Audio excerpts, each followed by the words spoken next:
Hello brothers, কি অবস্থা সবার? আসেননি ভালো, খাইছেননি বাদ, বাড়ি ঘরে কিতার সংবাদ, দিনে আলো রাতে কালো। আমি উগান্ডার সাংবাদিক আসিবালা খাইছি বাদ। আজকে আপনাদের শোনাবো ফাটাফাটি সংবাদ।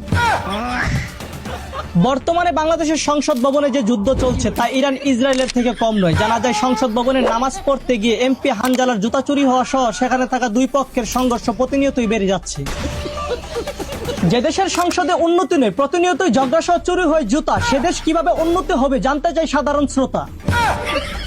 যুদ্ধ শুরু করলো ট্রাম্পে, তেল নাই এখন পাম্পে। এদেশের কিছু কুখ্যাত ব্যবসায়িক চোরেরা হাজার হাজার মেট্রিক টন তেল মাটির নিচে স্টক রেখে নিজেরা কোটিপতি হলেও সড়ক ব্যবস্থা দুর্বল বানিয়ে দেশ করে বাসিয়ে দিচ্ছে কিছু বাঞ্চুত মার্কা চোরেরা।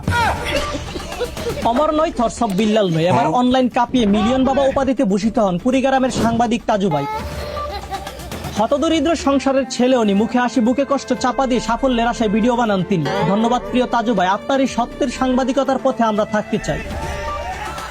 এদিকে অনুমতি ছাড়াই শুরু হয়ে গেল সুলেমান ল্যাংকার বার্ষিক মেলা। বসানো হয়ে গাজার দোকান, কেজি ধরে বিক্রি হচ্ছে গাঁজা। জানা যায় ভণ্ডময় দেশের বাবারা ভক্তদের গাঞ্জা খাওয়ানো ছাড়া আর কোনো অন্য মনোবাসনা পূরণ করতে পারে না বলে জানিয়েছেন মাজারে থাকা কিছু গাঁজাখোর ভক্তরা। এদিকে খ্রিস্টান দেশ রাশিয়া থেকে গুটি কয়েকজন মুসলিম জীবনকে বাজি রেখে ইরানের পক্ষে যুদ্ধ করবে বলে জিহাদ ঘোষণা করেছে। ধন্যবাদ রাশিয়ার চেচেন যোদ্ধারা, তোমরাই সারা জীবন অমর হয়ে থাকবা।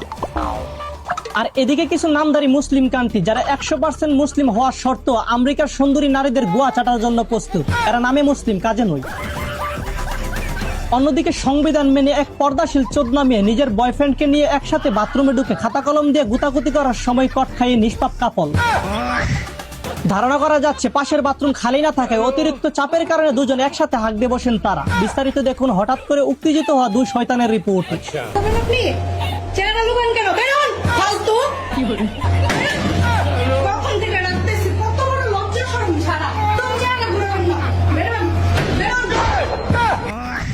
তো দর্শক, আপনার কোন বন্ধু বান্ধব এরকম ভাবে বাথরুমে গিয়ে পড়ালেখা করে তা কমেন্টে জানিয়ে যান। ধন্যবাদ।